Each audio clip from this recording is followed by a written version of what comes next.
almost a regular. This is a large number of people for our group that we usually, so we've got, welcome all of you to Gray Panthers of Metro Detroit, and would like to be able to especially welcome our speaker, Marie Lowry. And Marie is an immigration activist. She's involved with she's been involved with immigration as a volunteer activist. She's a board member with the La Casa Guadalupana, a literacy group with, for Hispanic immigrants in Southwest Detroit. She's a longtime volunteer with Freedom House of Detroit, which houses and supports asylum seekers. And she's a mother of 2 daughters adopted from Asia. Now that could be kind of important right now. And she brings a lot of volunteer experience, including her compassion as a mother for her own daughters who could potentially be at risk. So without further ado, I'm going to welcome our speaker, Marie Lowry. So you're on, Marie. Great, thank you, Randy, and thank you everyone for being here. Please, if I say something that you want to hop in and ask a question about or interject, please do so. Don't feel like you have to wait until the end. I have a few slides and some information, and I also have a resource sheet for you at the end. So please be patient while I share my screen. Oh, Randy, you have to let me share my screen. Are you the owner of the meeting? Oh, I think actually it's going to be Danny. Danny's going to do that. Danny, can you share with me? Thanks. Yeah, I just clicked allow, so you should be good to go. If not, I'll make you a co-host as well, just in case. We're good. You could make me a co-host too, Danny. That would be appreciated. Yep, I already did. Share screen, share, and then I'm going to go find my slides. All right. That is not what you should be seeing. Do you see my slideshow? Yes. Yep. Okay, I'm going to put it in presentation mode so you don't see all the junk on the side. There we go. So, obviously protecting our immigrant neighbors is what we're all about, what we care about, what we can do, what's going to happen, what we think is going to happen, what might happen, and what we can do about it. I was tempted to title this History Sighs and Repeats Itself, because I feel like a lot of what we're seeing is history repeating itself, and that is scary. But it also gives us some ideas of how to fight it, so that's a good thing. So before we get to where we are now, we always have to look at where we came from. At least if you're listening to me talk about anything, I'm always going to give you a history lesson. One of the things that we need to know about is actually the Alien Enemies Act from 1798, which is where most of us fell asleep in history class, including myself, but it matters today. The Alien Enemies Act was a bill, it was a law that allows the government to either deport or refuse to admit people from a country that we are at war with.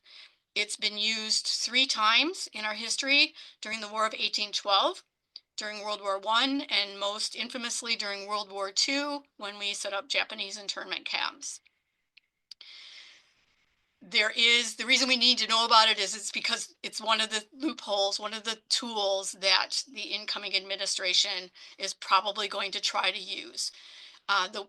It has 2 ways of invoking it. One is that we're at war with a country, which obviously requires the Congress approval. But there's another way, and that is if, and I'm going to look for my notes here, it can be invoked in response to any offense by another country. So if we say drugs are being trafficked by another country, we can abuse its citizens, or there's unlawful migration going on. So it's one tool that they're probably going to use. So we need to know that that's what that is. It's supposed to be used only for war, but they're probably going to try to unconstitutionally use it. The next thing you need to know is obviously that we have a long history of racism around immigration, of racism in general, but especially around immigration. The Chinese Exclusion Act other racist nonsense, quotas, all kinds of garbage that we've played all along and still do, depending on where you live. You have a better chance or a worse chance of getting into the country. So that we have a long history, a long background of that. This is not coming out of nowhere. The immigration system got noticeably worse. I was laughing when I was reading about this because I was like, oh, sure, scratch any problem. Sooner or later, you end up at Ronald Reagan. It got noticeably worse in the 80s with the war on drugs. So in the rhetoric around the war on drugs, which was obviously a war on Black and brown people, Reagan and his administration, somebody's got a thing on, I'm getting an echo. His administration used anti-immigrant laws and rhetoric to wage that war. We all know what Trump did the first time he was in office, from the Muslim bans, from the use of the Health Act 42 to keep people out, to all the stunts he pulled in the first time he was in office. So we have a kind of a playbook of what he's going to revert to and then build on. And then we have Project 2025. If anybody has not read at least a really good synopsis of Project 2025, I highly recommend that you do so. I don't know, if you're up to stomaching all 900 pages, but definitely read a synopsis. And we will be talking a little bit about what that says.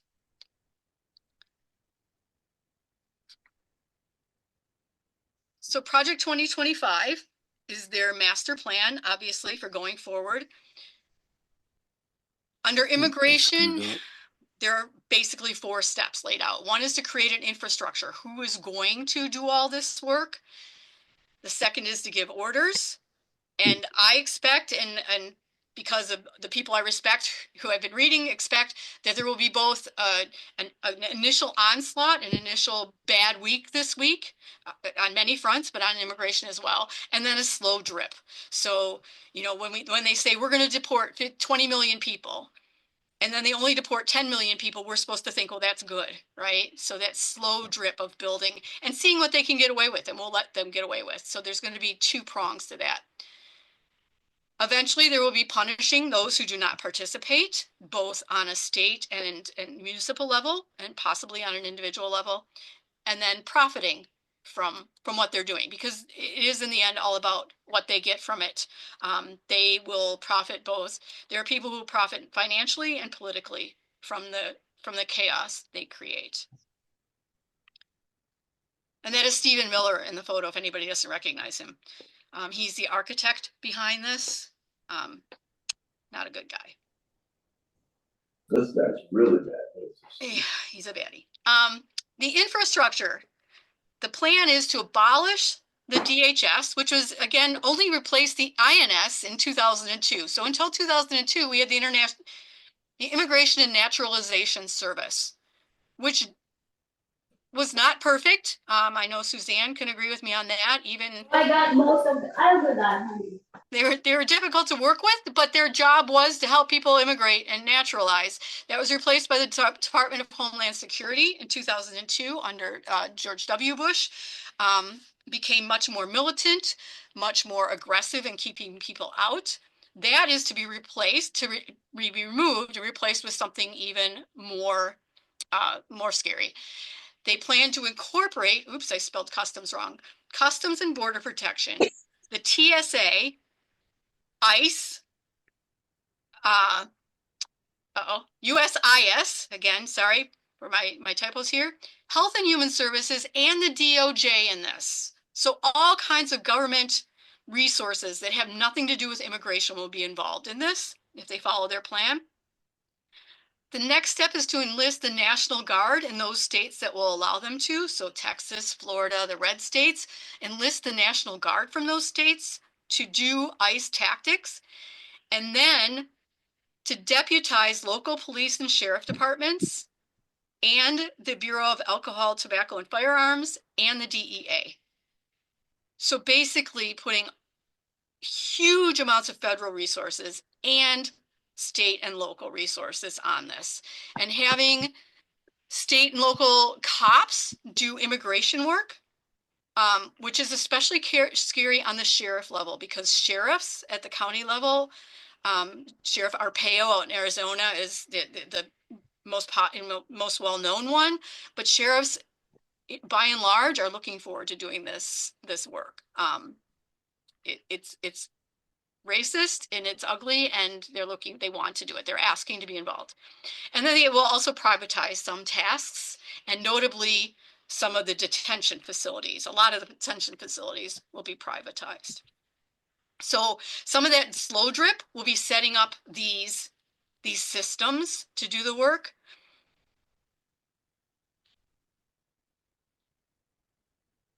They plan to do large scale raids, have large scale staging grounds near the border, and use state, local, and private prisons.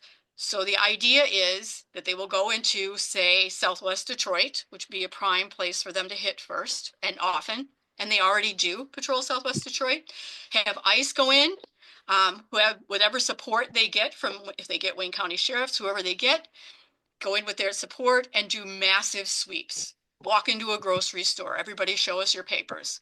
This is Gestapo style tactics. But that's what they plan to do.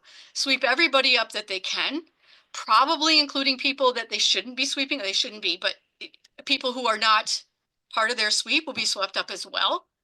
They'll be housed in local prisons or jails. Crime is down, and those people who own those make a profit from them and really want them full, so they'll be happy to help.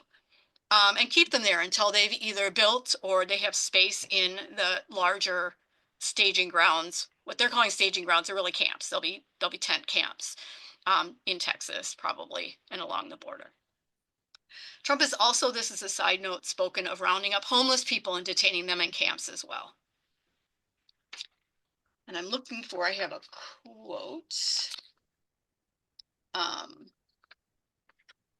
There was a recent interview, and I don't have the man's name, of the guy who owns the largest private prison company in the United States. And he told his shareholders, thought he wasn't being reported, but he told his shareholders, this is the moment we've been waiting for. This is our time. We're going to get rich from this. This is going to be great.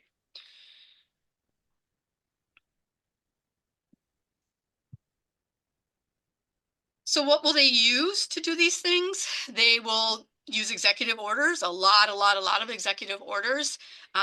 Expect this week to hear that the border wall is being built again. Expect to hear that there are deportation orders this week. They'll probably start, if they follow the totalitarian playbook, they'll probably start with the low-hanging fruit. And that's what they're saying they're going to do. So we'll start with the people who have been convicted of crimes and deport all of them, which is probably 1 million. Keep in mind that there are roughly 11 million undocumented people in the United States. They're planning to deport 20 million. There are 11 million here, undocumented. Figure that out. And then 20 million. Where do you get right, that? 15 to 20 million. That's 2 New Yorks. That's 2 the city of New York twice they plan to deport, right? So expect the border wall and deportation orders for the low-hanging fruit. For probably this week, it'll be deportation orders for anyone who's been convicted of, it may be a violent crime, it may be any crime, but that's what they consider low-hanging fruit, about 1 million people. Right now in Congress, the Lake and Riley Act, they expect to use Congress, and they will. The Republicans are working in lockstep, and the Democrats, many of them are rolling over. You all got Randy's note about the Lake and Riley Act, and we'll talk about it again at the end, but I cannot emphasize enough that you need to call Slotkin and Peters. They are both planning to vote for this. It's crazy. Democrats capitulating already scares me. So the Lake and Riley Act is named for, in case you don't know, named for a young woman who was murdered by an undocumented immigrant. It's being used to target undocumented immigrants and also to change the law. So the Lake and Riley Act, sorry, hang on, I'm looking for notes again, because I want to make sure I don't lie to you about this. It would remove a lot of federal control to the states. It would allow the attorney general of a state to, one, say, no, you've made a bad decision, federal judge, and I'm going to overrule that. But two, to force the federal secretary of state to implement immigration tactics that are unconstitutional. So the states can force the federal government to do what they want them to do. This is insane, and it's buried in there, and you need to understand that you need to call Peters and Slotkin. This is bad, and if Congress continues to do what it's been doing for the last couple of weeks, it's going to rubber stamp this and similar laws and go along with these executive orders. The Supreme Court, we all know what the Supreme Court is up to these days. We can't count on it to save us. The Hogseth this week refused to say in his hearings, that he would not use the military for Border Patrol or against citizens. So they're probably hoping to use the military in this as well. And they plan, obviously, to misuse or abuse existing law. The Alien Enemies Act, again, saying that we're mad at China because they are using too much of the Panama Canal, for example, and therefore we're going to expel all Chinese citizens, or we're not going to let any more Chinese people in. And that's just an example. And then the 14th Amendment, birthright citizenship, as well, is something that they're trying to crush. You heard this week in the hearings, I have to study the 14th Amendment. No, it's there. If you're born in the United States, you're a citizen of the United States. So they're trying to break that constitutional tenet that you have the right to be here if you're born here, in order to deport whole families. So if one person in the family is here undocumented, that you can deport the entire family, including any children who were born here. So that's a tool. Look for them to try, at least attempt that tool.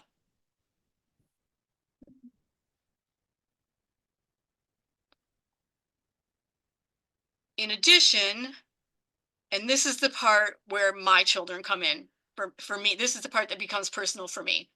I don't know why that picture didn't work. Trump 1.0, I used to say it lifted the sewer lid on racists. We're beyond that. They're encouraging the racism. They're encouraging the violence. And that's just going to get worse and worse. There's a group called Border 911, which is run by a guy named Tom Homan, who has been nominated to lead the new, not DHS, whatever it is. He has come out and said, it's a war and I consider immigrants my enemy. And those are all civilians at this point in this group. Hate crimes are going to get even worse. There's going to be vigilantism. Come join us. The sheriffs are going out. The posses are going. There's going to be a lot of vigilantism. There's going to be more of the supermarket slaughter in El Paso. There's going to be more of that. There's going to be a lot more general racism and distrust, which is the goal of what they're trying to do. They're trying to get us to turn on each other and be afraid. Ray, I have a question. Uh-huh. What, you didn't just, could you explain what Border 911 is? I mean, is that an official or semi-official? No, Border 911, that's a good question, thanks, is a volunteer group. It's a hate group that plays Border Patrol. So they dress up like Border Patrol and they go down to the border and they harass immigrants and they pretend that they're Border Patrol and tell them they can't be there. They harass people who are trying to help immigrants. They threaten. So they act like really bad cops in cop uniforms, but they're not. So they're a vigilante group. And the guy who's leading that has been nominated for the official job of doing that. Right, he is the head of enforcing the laws now, right? I mean, and he's the head of this vigilante hate group. Yep.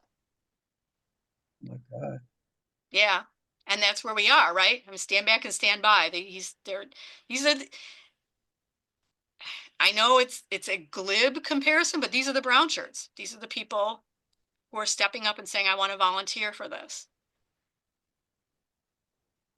And then I would be remiss in anything we talk about these days without talking about social media and the press. The press, the mainstream press is rolling over and not reporting accurately or fairly about what's going on, pretending it's all sane, it's all normal. It's not. To just today, I read that CBS, I don't know if you guys saw this, Trump saying he's going to sue CBS for I don't know how many $20 million. I don't remember what the number was. Because they interviewed Kamala Harris during the election cycle. Remember when he refused? So they just interviewed her. Now he's saying that was election interference, and they're thinking they might just pay that. So because they want to purchase another company down the road, and they're afraid he'll block that if they don't. Disney did the same thing, gave him a bunch of money. New York Times, Washington Post. The Washington Post changed its headline, its byline. And then, of course, X and now Meta rolling over and saying we're going to allow a lot of hate speech on our sites. So the social media and the press are definitely a big tool in this and everything else that's going on. I have, at the end, I have some resources for you. One of them is a sheet of good media to follow, reliable media, independent, and that's it's just a component of what's going on. But again, these are all the unofficial things, and these are where I, as a parent of brown daughters, get really nervous. They have passports, they have citizenship. It's not birthright citizenship. They are immigrants, but they have citizenship. I think they're the last people they would go after on a legal issue, but they're also Asian, and Asian people are the first people white people don't assume belong here. Like they walk around in their everyday life, and the first, hi, my name is, and the first question people ask them is, where are you from? And they say Redford, and they say, no, where are you really from, right? So they're assumed not to belong here. And so just the everyday danger of being brown is going to rise exponentially. So it's not just the official, did ICE get you? It's the unofficial. How are you going to be treated? And again, there's a lot of history that shows us what happens when this happens. Yeah. Can I ask a question? Yep. Why was Tom Holman and his group not prosecuted for illegal representation of law enforcement officials? During the Biden administration? Yes. I don't know. But I can tell you my experience with another topic not being prosecuted. So my real hobby horse, the thing I work on most is reproductive rights. During the Biden administration, the DOJ was prosecuting FACE Act violators. The FACE Act says that you cannot block a clinic or a church, but block an abortion clinic. You can't stop procedures. You can't go in and chain yourself to the chairs and not allow them to work. They hadn't been prosecuted for that, so they were doing it a lot. The Biden administration started prosecuting those, and it stopped, or it slowed down at least. So we were having fewer of those across the country because of the prosecutions. In August, there was a trial here in Detroit. It was 2 weeks long for 11 people for 2 different cases where they did that. They violated the FACE Act. It was egregious. It was horrible. The testimony, horrible. They were all found guilty. And the judge, federal judge, instead of sentencing them, stayed the sentencing because he wanted to see what the incoming administration would tell him to do. And now the incoming administration is telling him to drop the charges, to negate their guilty. So I think that's why. I think the DOJ, whether it's incompetence or they have some other good reason, just was not stepping up to the plate and making things get through in a timely manner on a lot of fronts in the last 4 years. I don't know.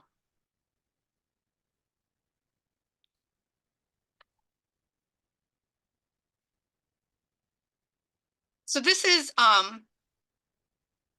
again to that last slide, what's going on. This is an actual letter. It's on Snopes. I think I put a link in the resources. I checked it out. I was like, this is really happening. The headline on the left is from the NYT. This letter was circulating in Oregon in a county telling people how to be vigilantes.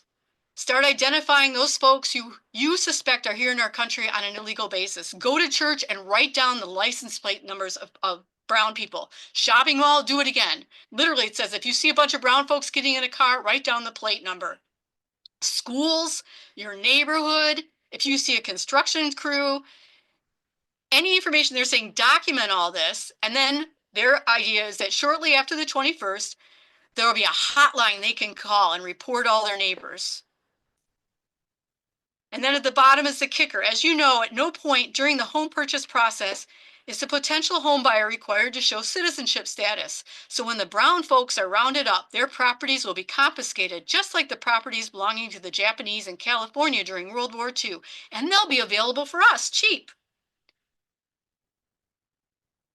Right, I see Carl laughing, right? It's crazy, but it's happening now, and it's gonna happen more. There's gonna be a lot of this.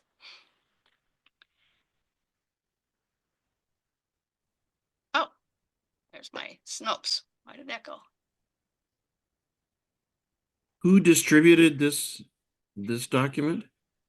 I don't know who distributed it. I don't know if they have a name of who did it. I know that it was sent to people all over the county. Again, there's a link, I think, in the resources to the Snopes article, and there is a New York Times article that may have tracked down who did it, but I don't know. There's a lot of little groups. I mean, if you've ever been in the Thumb or in Livingston County, you know there's a lot of little groups like this that do this, right? And again, for my reproductive work, I see them outside the clinic, and they're the exact same people who are harassing women at clinics, and literally the same people want to round up brown people.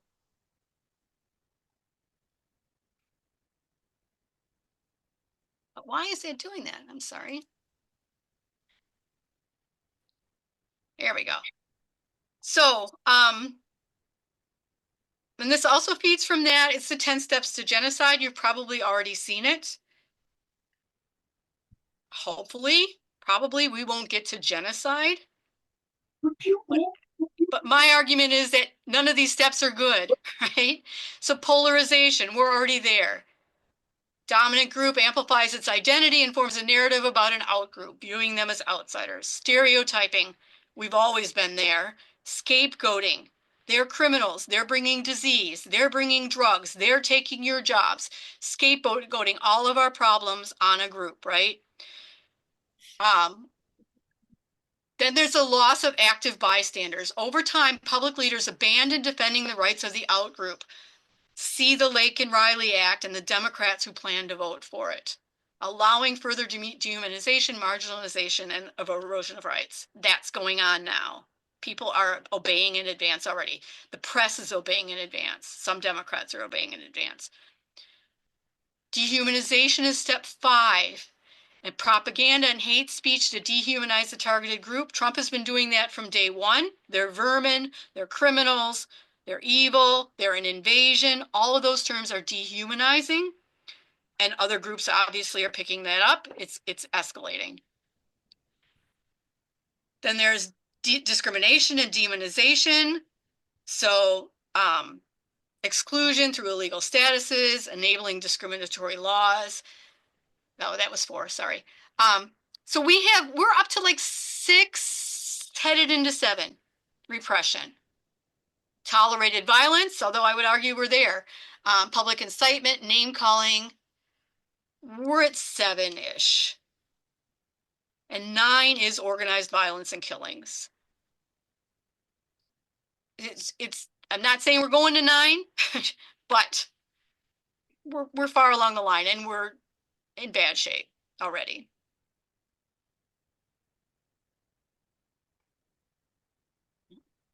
So, Marie, you may have answered this already, but who was the source of these 10 steps? Was it an organization that laid out that this very disturbing kind of process that you just discussed?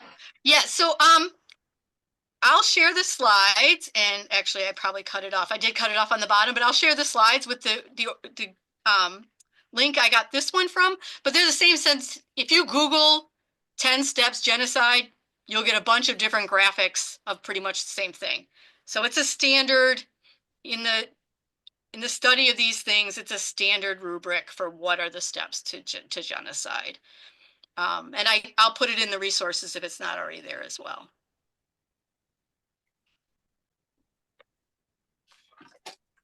I have a question, Marie, if I may. Yeah.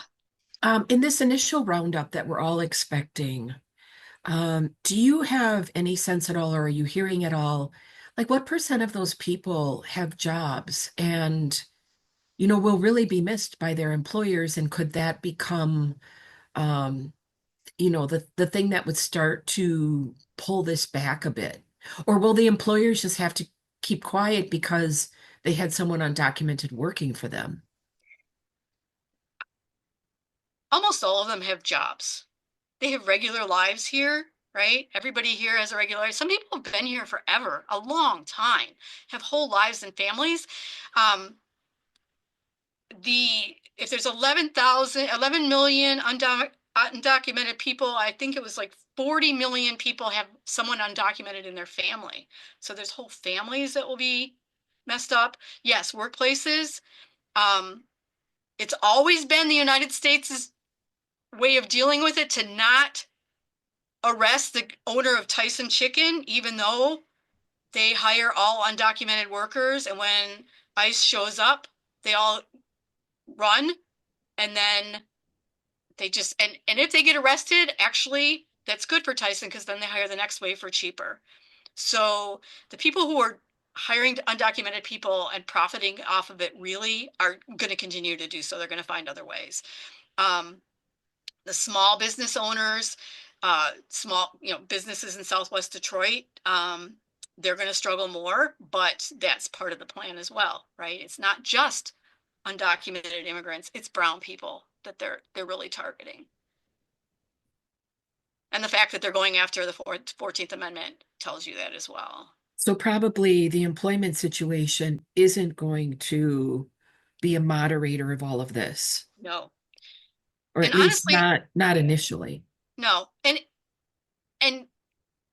causing chaos in the economy is part of the actual hoped for outcome for them, right? Because desperate people struggling are easier to control. You're willing to do things to protect your family, right? So it's easier to control us as well, right? Demonizing a group makes the dominant group easier to control as well. And this is an anecdote, but I think it's a very fitting anecdote. When I lived in Germany in the 80s. I was a student and then I lived for a while there. And I used to meet grandparents, right? My friends would bring me home from college and say, "This is Marie, she's American." And every once in a while, it was always a grandpa would shake my hand and say, "My name is Schmidt. I wasn't a Nazi."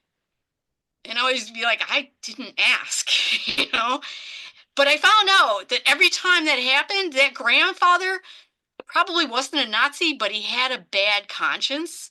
And the saddest story I heard in that respect, and this is where I think this is the most human story there is. The grandfather of my friend Günther had 3 daughters. His wife had died. The economy was in chaos, right? It was the 30s in Germany. It was terrible. Nobody had any money. Nobody had any food. The only job he could get, and he took it, was working at the train yard in his town at night. The trains that went through the station at night were the trains. He knew what was in those trains. There was nothing he could do about it, he figured. He needed that job or his daughters would starve. He lived with that for the rest of his life. That is where they want us, right? I'm gonna fudge my morals a little bit because my kids need to eat. And that's economic chaos is part of the win out of this. This is Margherita. I'm an immigrant myself from Italy. I've been here since 1974. And I can relate these stories from what I would hear from all the people in Italy. They get you through economic means first. They starve you and they force you to Yeah. reject every moral constraints. Yeah, it's the oldest trick in the book, and it's horrible. And they're counting on that. They want us to be in chaos. I saw Dave Ivers. I see Dave Ivers' hand up. Oh, sorry, Dave. Oh, you're muted.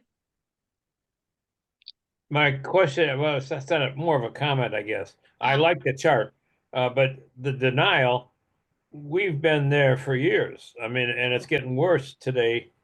I'm blessed. My wife and I went the Civil Rights Trail from Selma and all thing that, and I stepped on the bridge and the whole thing. It's not talked about in school books. It's being denied by so many on the right. Um, what do we do? And quite frankly, what you said earlier about, you mentioned earlier about where to get your news.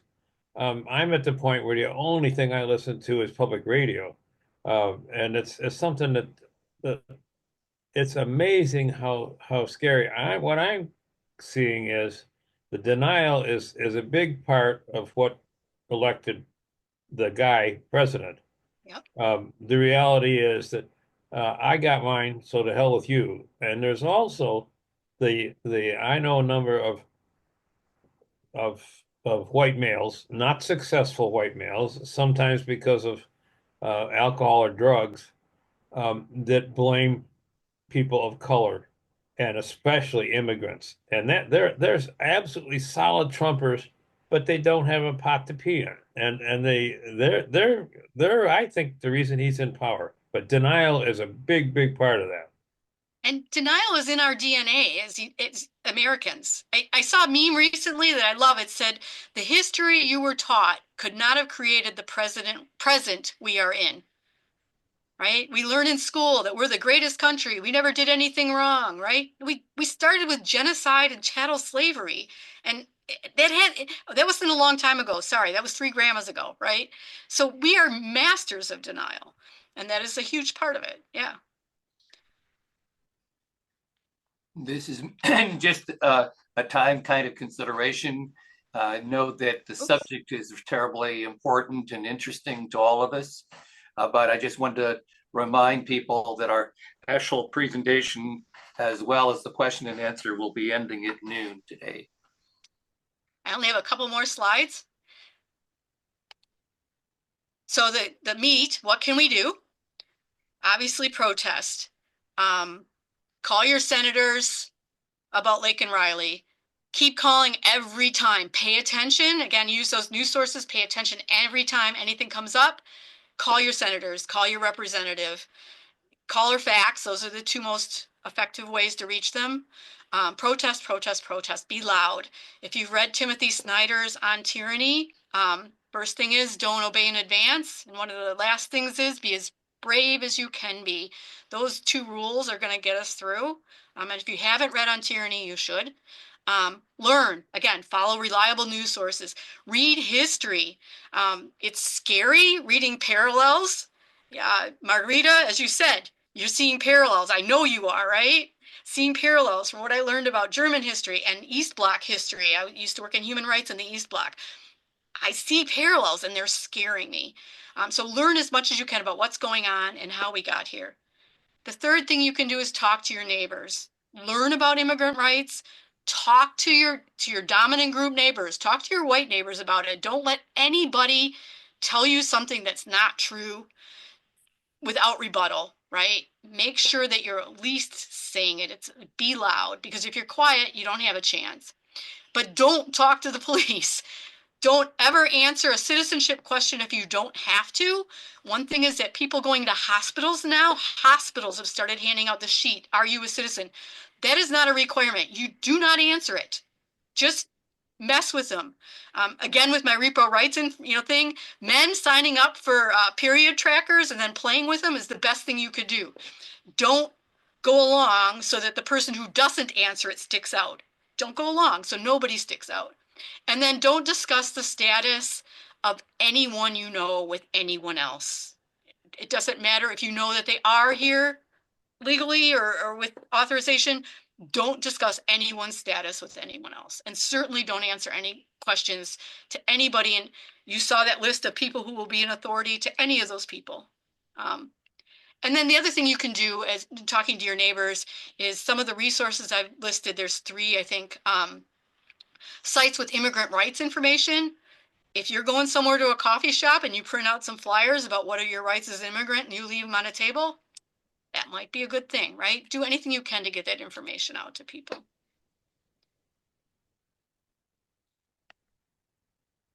So I did a resources sheet. The one on the page you see on the right, don't try to read it. I'll send you a link. I'll send you the links to both of these as well. The resources are in a Google Drive so that they're always active as I update them, and you'll have access. So this one is immigration resources specifically to this, what I read, where I found this information, additional information. And then the media resources is ongoing, but I've listed some good resources that are middle of the road or maybe a little left, but not terribly left. That are Ad Fontes says that they're gold standard for good information, and then some deeper dive information and so on in there. And I think that's it for me. That's it. Does anybody have any questions? Tell me where I got it wrong. Another thing you can do is, I'm sorry. Quick question, Marie. We're well aware that the ACLU is gearing up for this. I know that Mark Elias and his team of attorneys are gearing up for this. Do you know of any others that are prominent in being ready legally? Those are probably the ACLU is the biggest, and would have I can get more information from local organizations for you if you'd like. I was just going to say that other things you can do is support local organizations as well, because it's the people on the ground. Guadalupana, Randy said that I'm involved with Freedom House in Guadalupana. La Casa Guadalupana is a really small organization working with families in Southwest Detroit. They're going to need a lot of support, both money and time, because their clients are going to be hit hard. So there's a lot that can be done in that area. Freedom House supporting asylum seekers. They are overwhelmed. I don't know if anybody's familiar with them. The Freedom House holds 50 people and they have 250 people right now. They're just overwhelmed and afraid to turn people away because they don't know what will happen to them. So they need support. So helping individuals who are here and need support, as well as ACLU. And then these links here as well will have the immigrant rights toolkits, and what can you do? We'll have other links as well to organizations. I think the National Lawyers Guild was big during the anti-Muslim, and I think they will be again. What about there's the Immigrant Rights Center in Detroit. I've heard that they don't have enough caseworkers either. Are you familiar with them at all, Marie? I'm not. I believe that. Okay. It's something I'd be happy to research and find out what they need, but. I have a question. Are people who have green cards at risk? Not immediately. Okay. So immediately it'll be anyone. So first will be anyone who is not authorized to be here, who has already committed a crime and been convicted. The next step will probably be anyone they find who is not authorized to be here. So the other thing about the Lake and Riley Act is that you don't have to be convicted of a crime. You don't even have to be cited for a crime. You just have to be arrested. So if I'm in the grocery store and someone says, I think she stole a banana, and the cops come and arrest me and then they let me go, I can be deported. So that'll be the next step. So the idea is, but there's going to be people caught up who can't prove that, and the system is so bad. The immigration system is so bad that proving that you actually have a green card, if you don't have it on you, is going to be a problem. So there will be people caught up in that. Eventually it'll probably get to other immigrants, but for now it's probably mostly those who are not documented. And then I read today that DACA has again gotten another ding. So they will not be allowing new people into DACA. the people who are in it now need to quick re-up their involvement in that. So that'll So be will people the- that they'll go for. So the people that have green cards, if their family, anybody in their family is not documented, they will have to, could be deported. Family separation will be a big component.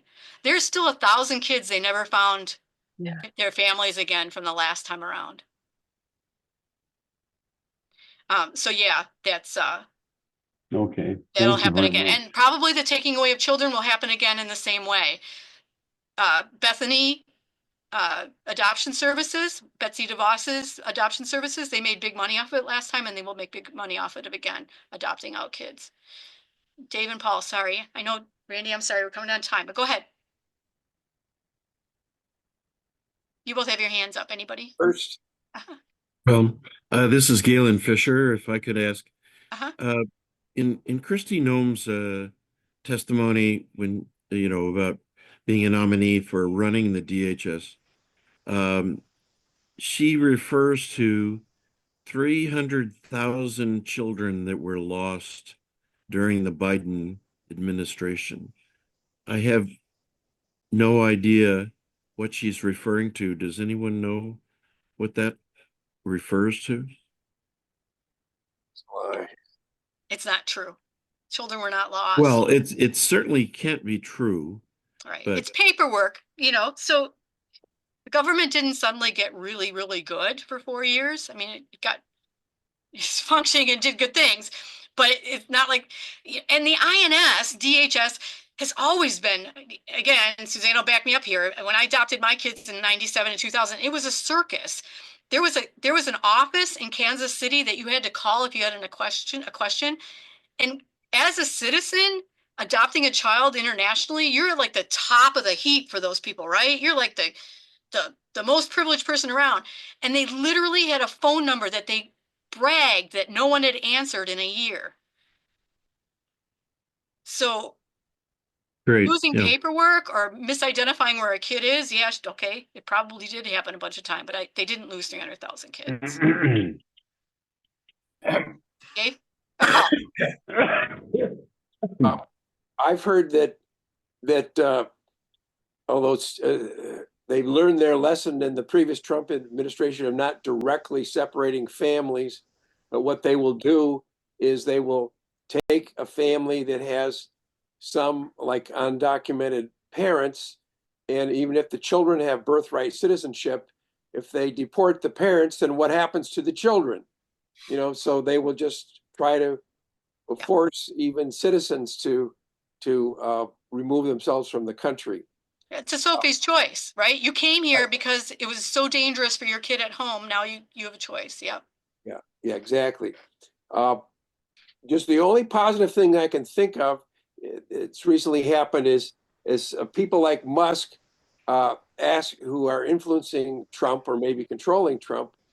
They want to have certain immigrants in this country, ones that are educated with certain scientific degrees and so forth.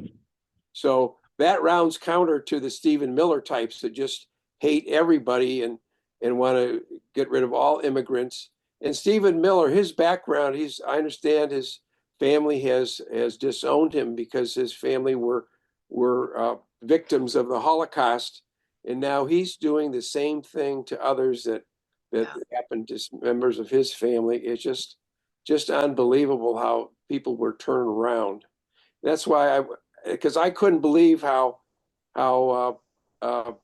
Latino Americans could turn against their Latino brothers and sisters, and just because they're here first, and now they got the American dream, and now they want to close the door to anybody else.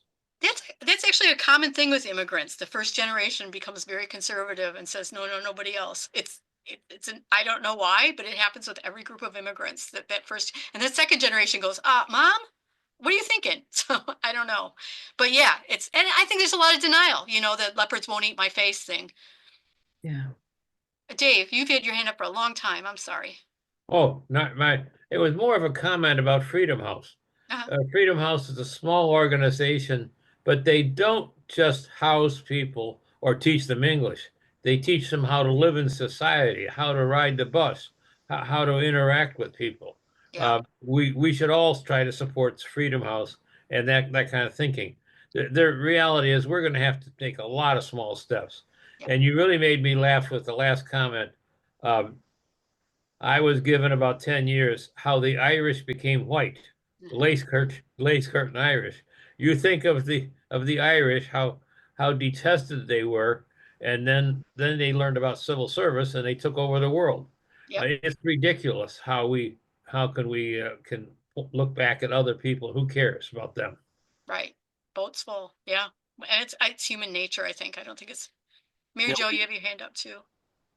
Yeah, just a comment that I wanted to make, that will kind of resonate, I think, with everyone who's in attendance here. And, over the last several decades in social justice work, we have anticipated the point in time when our country would become less than 50% white. And we knew there would be trouble. And it was projected that that would occur around the year 2040, if I remember correctly. Well, it has occurred sooner for several reasons, one of which was the change in the census, where people could claim multiple heritages. But also, I think because of social media and the vigilante groups and Trump putting so much attention on it that it makes it seem almost, it has amplified the existence of people who are not purely white European descent. And I think about this almost every day now. We are in that moment that we were anticipating for decades. We are here. And it helps to kind of ground me as to why this is happening. It's a And large that, part of why there is so much anti-abortion backlash as well right now. yeah. They Yeah. want white Yeah. If babies. they could figure out a way to keep abortion legal for non-white European, they would do it. Yep. Absolutely. Yeah. So, I think we've just run out of time for Oh, our okay. speaker today. And we could probably go on another couple hours or another couple days or a couple years with this topic. But I want to thank Marie for this important presentation that she's made. And I suspect there are other people here on this call that also would like to receive a copy of this presentation. So if you all want to get this presentation and you're not on my Gray Panthers list, I want you to just send me an email saying, send me to randyblock@yahoo.com to send me, if you're not getting Gray Panther notices now, send me an email saying, send me a copy of the presentation, randyblock@yahoo.com. So in addition to saying thank you to Marie, we want to be able to give Marie a special honor of becoming a member of Gray Panthers without having to pay any dues. How about that? Thanks. So let's all give Marie a point of support, either raising by electronically or by raising your hands, however you want to do it. But let's say thank you to Marie. Thank you, everyone. Thank you. And I'll share all those resources with you. I'll send them to Randy to share with Thank you. you. And again, if you want a copy of this important presentation, send an email to randyblock@yahoo.com. Will do, Randy. Okay. And again, if you're already on my Gray Panthers list, you don't have to do it. Well, I'm probably a Gray Panther, but not on any list. Yeah, I think you're right there, Galen. But it's great to see a lot of people that I know and love on this call too, by the way. I got a little grayer on Tuesday when I turned 80. So Oh. Now you should pay the dues to the Gray Panther. Yeah. There's a Gray Panther phrase that says older and bolder. So that's our challenge. To not just watch, but to be involved with standing up for people's rights. So thank you. So we're going to move into having Gray Panthers board meeting. If you're interested in observing our board meeting, you can that, but you can't make motions and you can't interfere with the decision making of our board. So